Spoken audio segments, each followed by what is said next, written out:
Et à un moment donné, les amis, elle me dit, je ne trouve pas. Hein? Salut tout le monde, j'espère que vous allez tous et toutes bien. En tout cas, moi, ça va super bien. Donc aujourd'hui, on se retrouve pour une nouvelle story time. Donc installez-vous, faites comme chez vous parce que oui, vous êtes ici chez vous. Aujourd'hui, les amis, comme vous avez pu le voir au titre de la vidéo, je reviens pour une nouvelle story time. Vraiment, c'est une story time quand même assez triste parce que comment les choses se sont déroulées et tout, c'est quand même assez triste. Mon échographie pelvienne, la peur de ma vie. Vraiment, les amis, ce jour-là, c'était la pire journée de ma vie. En fait, c'est-à-dire que depuis que je suis née là, j'ai eu des moments où j'ai eu peur. J'ai eu des moments tristes. J'ai eu des moments où j'ai eu même à me dessus en fait. Oui. Mais cette journée-là, c'est-à-dire que la peur là, c'était à son paroxysme. Avant de continuer la vidéo, si vous n'êtes pas encore abonné à ma chaîne, abonnez-vous les gars, ça me ferait un énorme plaisir. Et aussi, avant de continuer, les amis, je vois que la famille s'agrandit. Je pense que quand j'aurai posté cette vidéo-là, je serai déjà à plus de 100 abonnés. Donc, merci à vous pour les 100 abonnés. Je suis trop contente. Abonnez-vous, commentez, likez, partagez. Abonnez-vous, activez la petite cloche de notification. Comme ça, vous êtes au courant dès que je poste une nouvelle vidéo. Si vous n'êtes pas aussi abonné à mes réseaux, je vais les mettre juste là. Donc, n'hésitez pas à aller m'ajouter sur Snapchat, Instagram, TikTok et tous les autres réseaux. Ajoutez-moi comme ça on sera plus proche en fait. Parce que je suis plus active sur ces réseaux-là que sur YouTube. Même si sur YouTube, je vais quand même faire des vidéos. L'objectif que je me suis donné, c'est de sortir au moins 2 vidéos par semaine. Je vais essayer de respecter ça. Franchement, c'est pas facile. Mais vu tout l'amour que vous me donnez, voilà. Donc, je vais faire l'effort pour sortir encore plus de vidéos. Donc, c'est parti pour la story time. Les amis, tout a commencé quand il fut un temps où j'avais... Ben, il fut pas un temps parce que j'ai encore ces petites douleurs-là. Mais on va en venir. Donc, tout a commencé quand il fut un temps où j'avais commencé à ressentir des petites douleurs au niveau du bas-ventre. Et des petites douleurs en dehors de ma période d'ovulation ou en dehors de ma période de règles. Au début, je ne trouvais pas ça bizarre, mais au fil du temps, quand j'ai fait des recherches sur Google, voilà, comme toute personne, quand tu as quelque chose qui ne va pas, tu essaies d'aller regarder sur Google avant même de consulter un médecin, ce qui n'est pas la chose à faire parce que vous-même, vous savez, notre ami Google, quand tu as un petit bouton sur le nez, on te dit que tu as le cancer du nez. Quand tu as quelque chose sur ta peau, tu as le cancer de la peau. Donc, ce n'est pas la chose à faire. Si vous avez des petits bobos, allez-y consulter un médecin avant de regarder notre ami Google. Je dis ça, mais moi-même, là, j'ai fini avec ça. Comme je vous disais, j'ai commencé à ressentir des petites douleurs, mais c'était des douleurs qui étaient en dehors de mes règles, en dehors de ma période d'ovulation, donc je trouvais ça bizarre. Au début, c'était des petites douleurs, pas des douleurs extrapolées, en fait. Mais au fil du temps, ça s'empirait. Donc, je me suis dit, Esther, tout ce qui a rapport avec le bas du ventre, tout ce qui a rapport avec les trucs de la femme, le truc de la femme en bas du ventre là, dans le ventre là, c'est important. Donc mieux tu vas consulter un médecin avant que ça devienne grave. On ne sait jamais, va consulter un médecin, comme ça s'il y a quelque chose, bah, on pourra essayer de régler. Et puis voilà quoi. Donc c'est ça que j'ai fait, j'ai pris un rendez-vous avec un médecin pour qu'il essaye de me dire en fait qu'est-ce qui ne va pas. Donc, je suis allée consulter le médecin et tout. J'étais très stressée. Je me rappelle ce jour-là, j'étais vraiment très stressée. J'avais dit à personne que j'allais voir un médecin parce que j'avais des douleurs au ventre. Donc, j'arrive et tout. Le médecin commence à me poser des questions basiques. C'est quand la date de votre dernière menstruation? Est-ce que vous êtes une personne de base qui avait des règles douloureuses? J'ai répondu oui. Moi, de base, j'ai des règles douloureuses et tout.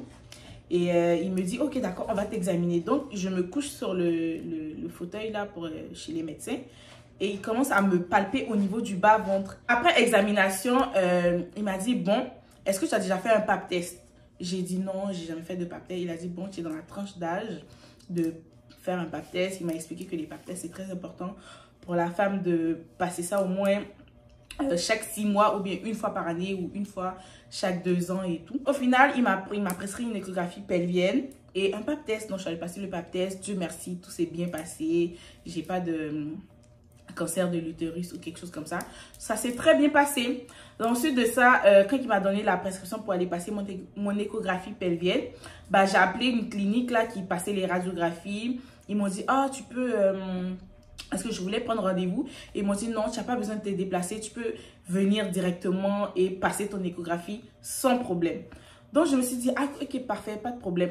Donc, vu que je commençais à m'inquiéter de ma situation, je me suis dit, bah, demain, après le travail, direct, il faut que j'aille passer mon échographie. C'est là que les choses vont commencer, les amis. Quand je finis le travail, je rentre chez moi, je me change. Donc, je suis dans un état d'esprit où, genre, tout est mélangé dans ma tête. Tout est mélangé. Mais je prends mon courage à demain. Je m'en vais, j'arrive et tout. Vraiment, les femmes, elles étaient très gentilles. Bref, elles étaient très gentilles. Et on m'a dit aussi pendant ce temps-là, il faut que tu viennes la vessie pleine. Parce que, bon, c'est important de venir la vessie pleine, en fait. Alors, je dis, ok, pas de problème. Donc, moi, j'étais déjà préparée. Ma vessie était pleine. J'avais vraiment envie de faire pipi et tout. Donc, tout était bien beau. J'arrive et tout. On me donne le truc pour me changer. Je porte ma robe de chambre. je me change. Donc, tout va bien. Donc, j'arrive maintenant. Vraiment, tout était un peu noir, sombre dans la chambre et tout. Et il y avait une femme. Elle était quand même gentille. Bon, moyen, hein, moyen.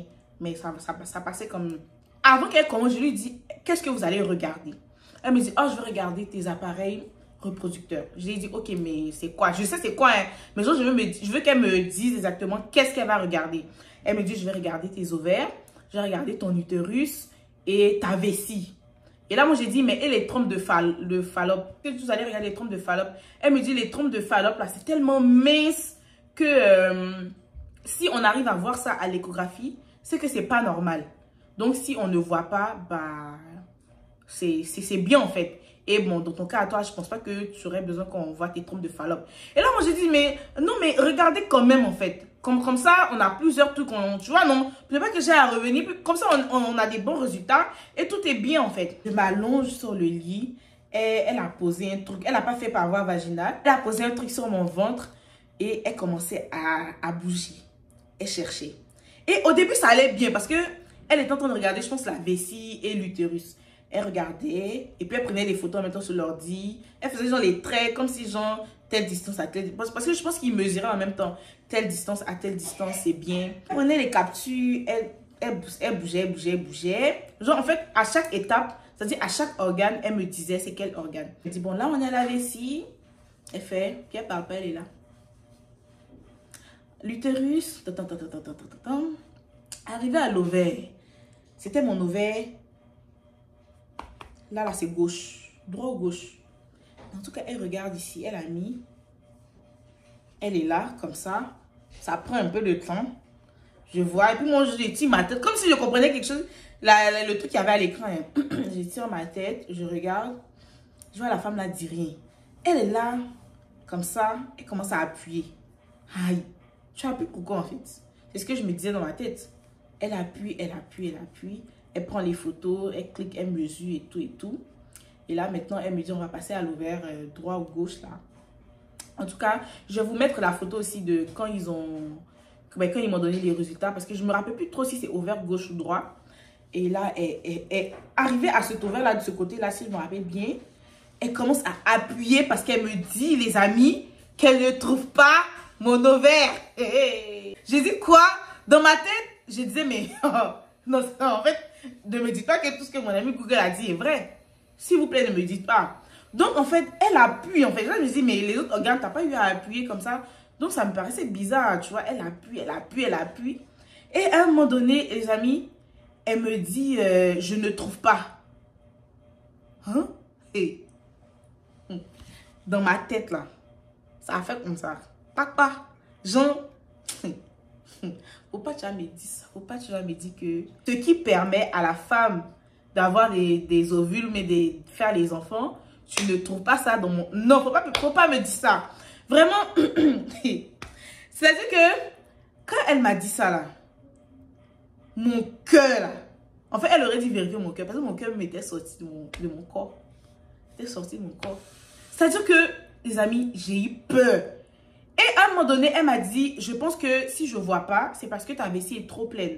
Donc, elle m'a donné un petit pot. Elle m'a dit, fais pipi, ne vide pas totalement la vessie, mais fais pipi, remplis ce petit pot-là à la moitié. Donc, je suis partie faire pipi et tout. Donc, j'ai fait pipi et quand je suis venue, Je lui ai dit, ah, j'ai rempli le petit pot et tout, donc ça va. Et là, elle me dit de me coucher pour qu'elle recommence. Donc là, elle continue. Et elle appuie. Les amis, je vous jure. C'est-à-dire que je suis couchée, elle appuie pour chercher l'ovaire et où en fait. Elle appuie pour chercher.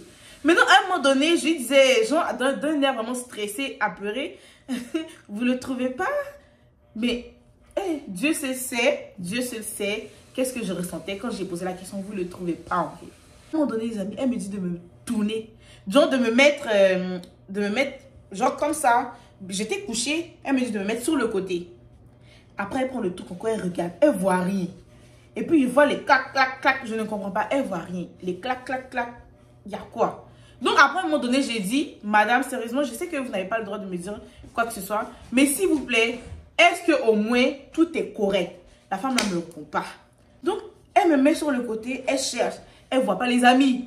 Ma vessie est encore pleine. C'est vrai que je l'ai vidée à moitié, mais elle est encore pleine. Donc, ça veut dire que tu appuies là sur ma vessie, ça fait mal. Ça fait mal. Donc, elle trouvait pas, les amis.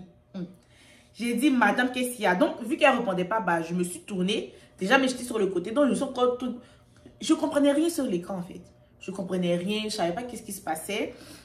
Mais je me suis dit, bon, attends, moi, je vais essayer de faire mon analyse, en fait. Attends, je vais essayer de faire mon analyse, même si je ne comprends rien. Mais c'est pas grave. Peut-être que, genre, l'image va rester dans ma tête. Et quand j'allais sur Google encore, mon ami Google... Je vais essayer de voir les images similaires. Je ne sais pas ce qui s'est passé dans ma tête. Et je vais essayer de voir les images similaires. Et comme ça, bah, je vais pouvoir essayer de me faire ma propre déduction avant qu'on me donne les résultats. Parce que ça va être long. Moi, je n'ai pas envie d'attendre. Je veux savoir qu'est-ce qui se passe. Déjà, même pendant l'examen, on me dit de me tourner sur le côté. On me dit de me faire ci, d'aller vider ma vessie qu'on ne trouve pas mon ovaire. Comprenez bien. Est-ce que vous me suivez jusqu'à là? Ok. Elle est là, elle appuie. À un moment donné, j'ai dit, j'ai mal en fait. Que genre, j'ai envie de faire pipi. Parce que vu qu'elle appuie, ça appuie sur ma vessie. Bah, à un moment donné, tout va lâcher. Et effectivement, tout a lâché. Mais, en tout cas, elle avait quand même pris les photos. Donc, il y avait c'était un peu mouillé. Le truc. Elle a été quand même gentille ce coup-là. Elle n'a pas été désagréable et tout. Elle m'a dit, bon, c'est fini. Je vais vous laisser le temps de vous préparer. Genre de vous nettoyer et tout. Elle m'a donné des serviettes, vraiment, et tout. Elle était trop gentille. La dame, là, sur ce niveau-là, était vraiment bien aimable et tout. Donc, elle m'a laissé. Elle m'attendait pendant que moi, j'étais en train de me nettoyer dans la douche, qui était juste dans la salle de bain, qui était juste en face. Et elle aussi, elle a essayé de nettoyer. Franchement, merci. Elle a essayé de nettoyer un peu et tout. Et quand je suis revenue, elle m'a dit, bon, comment ça se passe? C'est que les résultats, pour avoir les résultats, les photos qu'elle a prises, elle va les envoyer à la personne qui les interprète en fait.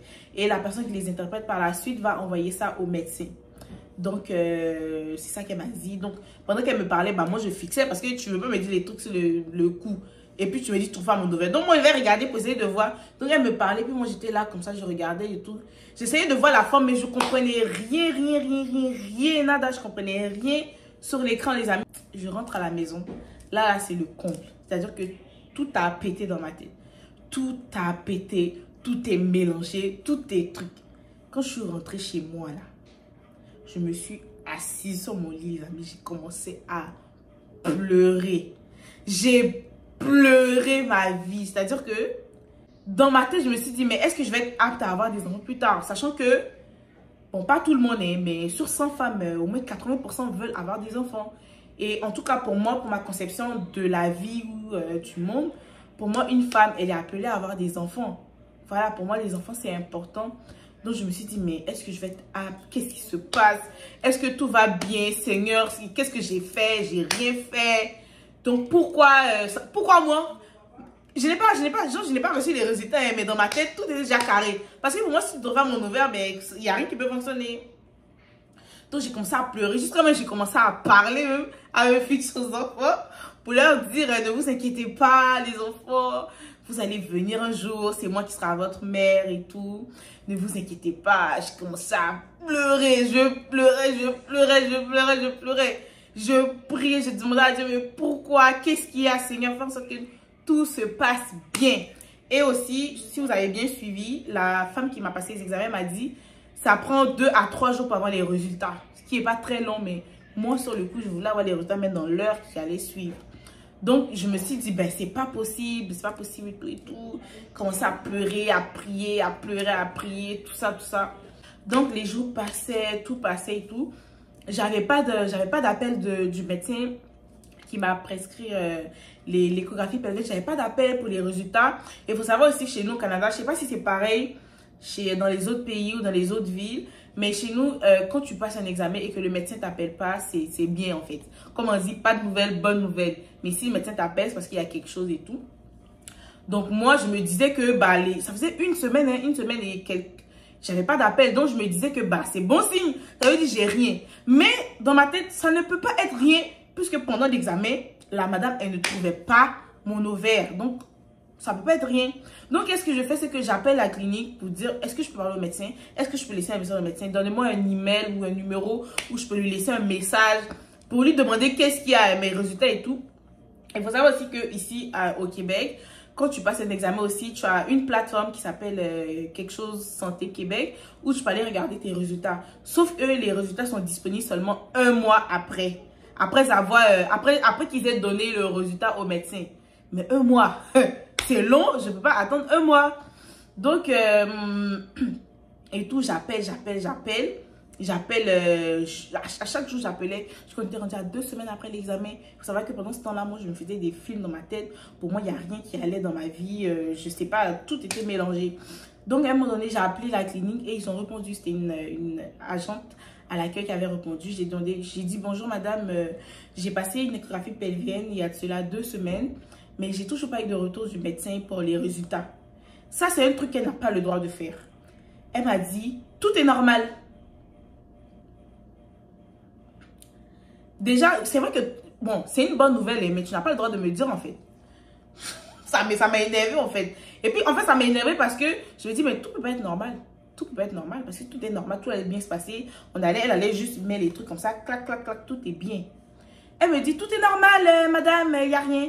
Donc, moi aussi, j'ai dit, ok, d'accord, merci, bye. Donc, après, j'ai commencé à dire, mais non, tout n'est pas normal. Moi, j'aimerais ça parler au médecin. Je veux que le médecin, il me donne un rendez-vous pour qu'on puisse parler, pour qu'on puisse vraiment parler de qu'est-ce qui s'est passé et pour que moi aussi, je lui dise qu'est-ce qui s'est passé pendant cet examen-là, afin de lui dire que non, tout n'est pas normal, tout n'était pas normal pendant que je passais l'examen. Le médecin, il ne m'a jamais rappelé. Il ne m'a jamais rappelé et tout. Donc, j'ai dû attendre un mois, effectivement. Je suis allée sur le truc de Santé Québec pour aller regarder mes résultats. Là, je vais vous l'afficher ici ou ici. Je vais vous l'afficher ici. Et de qu'est-ce qu'ils ont écrit? Ils ont écrit un truc du genre tout est normal. C'est-à-dire, ils ont dit utérus normal ou je sais pas quoi normal. Et c'est Zadex. Puis, en fait, ça ne règle pas mon problème. Parce que moi, jusqu'à preuve du contraire, je me dis que tout est normal. Mais moi, si je suis allée consulter, c'est parce que j'avais des douleurs. Et c'est parce que j'ai des douleurs. Les douleurs ne vont pas disparaître juste parce qu'on a passé une échographie. Il faut vraiment, je sais pas, il faut quelque chose d'approfondi. Et c'est exactement ça que je voulais en parler avec le médecin pour qu'on essaye d'approfondir, pour qu'on essaye de faire, regarder si on peut faire autre chose pour vraiment essayer de régler mon problème, mais chose qui n'a pas été faite. Mais comme Dieu sait faire les choses, Dieu merci. Si vous avez vu ma dernière story time où je parlais de mon emploi de l'enfer, où je vous disais que je travaillais durant 1 an et demi dans un travail, avant de quitter cet emploi-là, Dieu merci, j'ai pu avoir un médecin de famille. Donc, et il faut savoir qu'ici, au Canada, au Québec, pour avoir un médecin de famille, c'est compliqué. C'est compliqué jusqu'à... Il n'y a pas, en fait. Tu peux être sur une liste d'attente pendant 10 ans. Tu n'as pas de médecin de famille. Donc, vraiment, moi, j'ai plaidé ma cause. Je suis allée voir le médecin très gentil. Je suis allée le voir comme quoi j'aimerais ça que vous soyez mon médecin de famille et tout. Donc, Dieu merci, il a accepté. Il a été trop gentil. Donc, Dieu merci, j'ai eu un médecin de famille et... avec lui, on va pouvoir approfondir les recherches. Mais moi, j'en ai conclu que j'ai été parano. Je me suis trop emportée, trop vite. Franchement, je conclus que j'ai rien de grave. Je conclus aussi que j'ai rien en fait. Je me suis fait des films. Mon ami Google, il a exagéré comme d'habitude. Donc voilà, mais bon, au fil du temps, je verrai avec mon médecin de famille si j'ai quelque chose de grave ou pas. Mais par la grâce de Dieu, je sais que j'ai rien. Je sais que tout va bien. Voilà, parce que je sais pas pourquoi je vais avoir des trucs comme ça. J'ai fait des recherches, on parlait de ovaires polykystiques, cancer de l'ovaire, des trucs comme ça. Vraiment, c'est des trucs qui me faisaient vraiment peur. Mais comme je vous ai dit, ils ont dit que tout est normal. Pendant que moi, j'avais des douleurs. Pendant que à l'échographie, on ne trouvait pas mon ovaire.